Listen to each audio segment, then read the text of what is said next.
E o líder da bancada mato-grossense na Câmara e atual presidente do Partido Progressista, o deputado federal Neri Geller, não confirma a candidatura ao Senado, mas tem participado das discussões junto ao ex-senador Blairo Magem, do PP, e ex-deputado federal Nilson Leitão, do PSDB. E é com o deputado federal Neri Geller que nós vamos conversar agora aqui no Jornal do Meio-Dia. Boa tarde, deputado.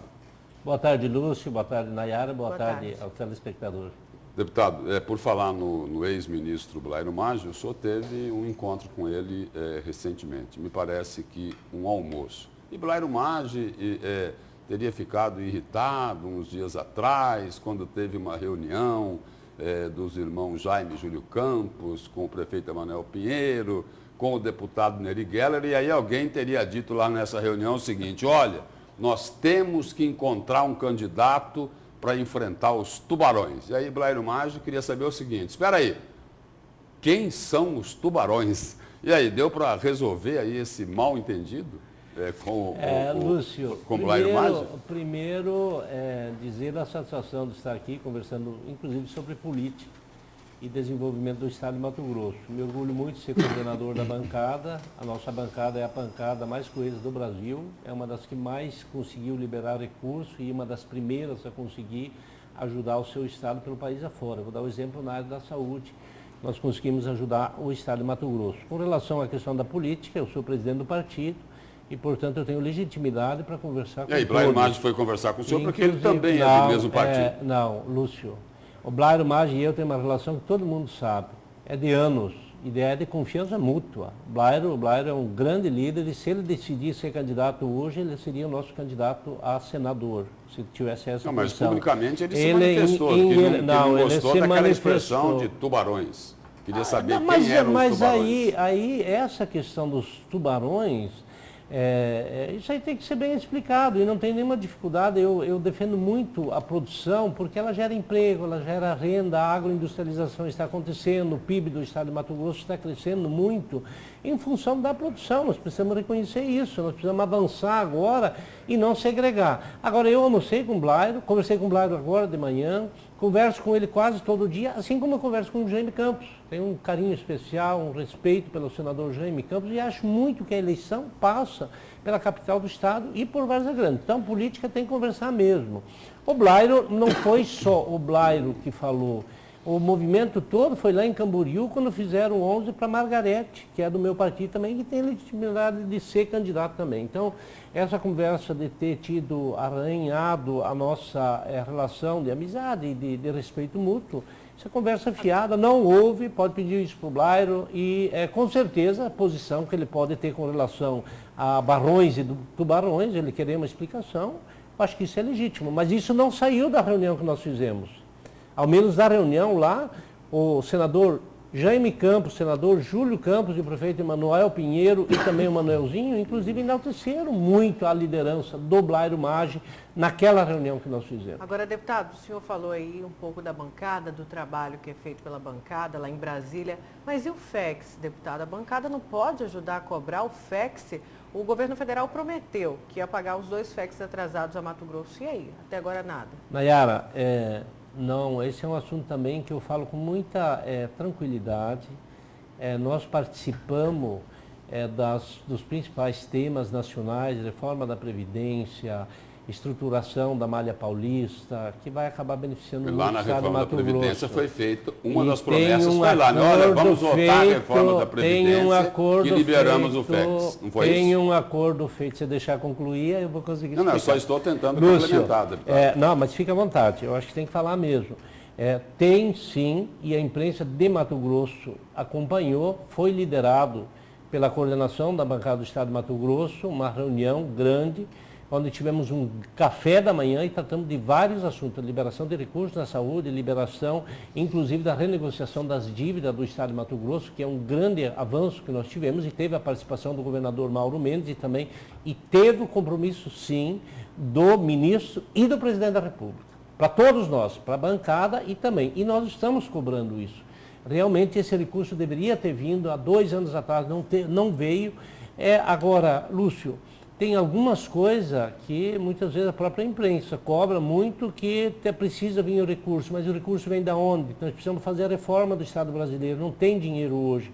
Então, a intenção do presidente Bolsonaro é repassar e o compromisso foi feito, infelizmente não foi cumprido. E esse compromisso nós vamos atrás. Agora, o que nós estamos fazendo de forma prática? Isso que eu coloquei, o compromisso era em cima lá da reforma da Previdência, não foi feito? Não, o compromisso foi na votação onerosa, que viria o recurso do repasse da sessão onerosa e viria também do FEX. Da sessão onerosa veio o recurso, que foi um recurso bastante razoável, que ajudou o Estado de Mato Grosso e também os municípios, e do FEX, esse compromisso ficou aberto, não veio. Estão correndo atrás, Lúcio. E vocês estão acompanhando, ontem eu estava envolvido até altas horas da noite, na discussão da medida provisória 897, e nós estávamos também envolvidos na reforma tributária que está acontecendo. E nós precisamos definitivamente fazer o papel que o Congresso tem por obrigação de fazer a regulamentação da compensação da Lei Candir. Pois é, falando da reforma tributária, antes de entrar nesse assunto, queria que o senhor tecesse um comentário. O senhor acompanhou aqui, já estava aqui no estúdio com a gente, o comentário do Lúcio a respeito de uma fala do deputado estadual Wilson Santos, do PSDB, que inclusive falou aí dos barões, do agronegócio, do setor das grandes do agronegócio, falando que suspenderam a cobrança do FETAB. O que o senhor tem para falar sobre isso? Nayara, e ele complementou dizendo o seguinte, que as entidades do agronegócio estão se escondendo atrás da sociedade rural brasileira, que entrou com uma ação lá no Supremo pedindo a suspensão do pagamento do FETAB, só para complementar a história. Lúcio, e ele falou também da questão da sonegação fiscal. Sim. E eu acho que o governador Mauro Mendes e sua equipe estão fazendo um grande trabalho exatamente estancando isso. E da minha posição sempre veio que o principal gargalo não é aumentar os impostos. O principal problema nosso é a questão da sonegação fiscal. O governador está corretíssimo, inclusive o Wilson Santos, se tiver sonegação, isso é crime. Isso precisa ser combatido. Sobre o FETAB, e o aumento da receita, ele precisa acontecer. Sobre o FETAB... O senhor é contra ou a favor dessa cobrança? Eu não tenho nenhuma dificuldade de falar. Eu, num primeiro momento, fui contra. E vou falar por quê. Nós temos o FETAB 1, nós temos o FETAB 2, que foi criado para fazer infraestrutura e que foi criado para fazer casas populares para as pessoas mais humildes. E esse recurso foi desviado. Então, num primeiro momento, eu fui contra, na época do Pedro Táxi, quando o Pedro Táxi estava no auge. Nesse governo ainda tem Nesse governo, eu mudei um pouco a minha visão, porque é o seguinte, e aí tem que ser justo com o governador que está sofrendo nesse momento muito desgaste, inclusive pelas posições que ele está tendo. Mas o governo está fazendo o dever de casa. Ele está aumentando a receita, ele está combatendo a evasão de divisa e está enxugando a máquina pública. Ele buscou o equilíbrio fiscal. Dos 8 meses da saúde em atraso, para os municípios, que penalizava principalmente aquele pai de família, aquela criança que precisava de um posto de saúde, hoje está sendo ao menos colocado em dia. Então, Deputado, particularmente... de forma objetiva, é equivocada, então, essa ação lá no Supremo pedindo para suspender o pagamento do FETAB? Lúcio, eu não conheço a matéria. Nós falamos fora do ar aqui, eu não conheço essa ação, não posso dizer isso. Eu acho que se tem uma legislação aprovada pela Assembleia Legislativa, se até hoje ela foi cobrada e já fazem quantos anos? Fazem 15, 16 anos, foi na época do Dante, é porque ele tem lastro constitucional. Tem que olhar isso e verificar exatamente de que forma que entraram. Eu não sou contra a cobrança do FETAB, não, e não tenho nenhuma dificuldade de falar aqui. Eu acho que o governo precisa sobreviver, tem que pagar folha, tem que fazer educação, tem que fazer saúde, mas tem que também cortar os privilégios. Deputado, vamos à mensagem do telespectador do Jornal do Meio-Dia. Pergunte ao senhor deputado Neri Geller por que ele votou a favor da lei de abuso de autoridade. Hoje o estuprador não pode mostrar a cara dele. Por que ele votou contra o povo? É um equívoco essa pergunta e eu respondo ela com muita tranquilidade. Ele é proibido hoje apresentar até que não seja comprovado que ele seja culpado. Então eu acho que a presunção de inocência ela tem que prevalecer. E eu estou falando de abuso de autoridade que serve inclusive para a classe política. Qualquer abuso de autoridade... Porque o que as pessoas dizem é o seguinte, que essa lei de abuso de autoridade, ela não veio para proteger o estuprador, né? O bandido comum. Né? Não veio para proteger, como eu já disse aqui, a clientela do Cadeia Neles aqui da TV Vila Real. O que as pessoas dizem é que essa lei veio para proteger o colarinho branco, os políticos. Não, né? acho que não, e com muita tranquilidade, quem olhar o inteiro, o conteúdo da lei, vai poder verificar tranquilamente que a classe política vai ser penalizada, o Poder Judiciário vai ser penalizado, os bons juízes vão ser preservados, mas os maus podem pagar, assim como os políticos também. Os bons não podem pagar pelos ruins. Tem gente boa em todas as esferas e nós não podemos carimbar só a classe política. Eu defendo a classe política porque tem muita gente de bem. E nesse quesito, o abuso de autoridade, ele só se efetiva quando ele for julgado pela justiça. E quando for comprovado que houve abuso. Ele serve para Ministério Público, ele serve para vereador, para prefeito, para deputado e para todo mundo. E assim que tem que ser, e inclusive para o cidadão comum. Quem abusar da autoridade que tem, ele tem que ser penalizado sim. Porque o que acontece hoje? Tem muitos exageros que acontecem pelo país afora, e esses exageros, em dado momento, se ele for comprovado que for abuso de autoridade, ele tem que ser inibido e tem que se pôr um freio de arrumação nisso. Esse é o objetivo. Votei a favor e acho que fiz certo. Votaria de novo pelo conteúdo da lei. Ele não preserva ninguém, ele não protege ninguém que esteja na linha, que esteja certo.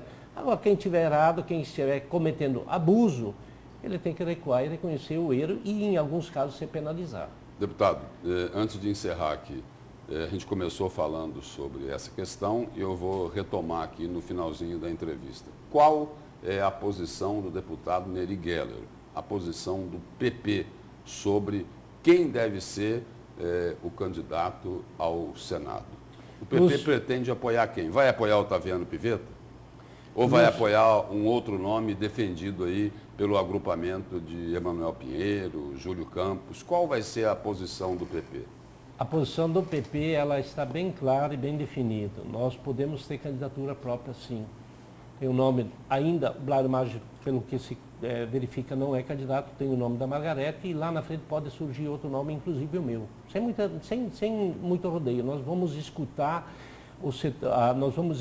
a classe política, eu particularmente como presidente do partido vou ouvir a bancada, inclusive o senador Jaime Campos, vamos ouvir o Blairo Maggi, nós vamos ouvir o Manuel Pinheiro, com quem eu tenho uma relação muito boa, e nós no momento certo o partido, nós fizemos uma reunião na semana passada, e no momento certo o partido vai se posicionar com candidatura própria ou apoiando. Nós vamos participar da discussão, estamos discutindo com Nilson Leitão, com Jaime Campos, com Júlio Campos, com o Neurilan. O Neurilan foi na minha residência essa semana, lá em Brasília, nós conversamos bastante, nós temos uma proximidade pelo trabalho municipalista que estamos fazendo.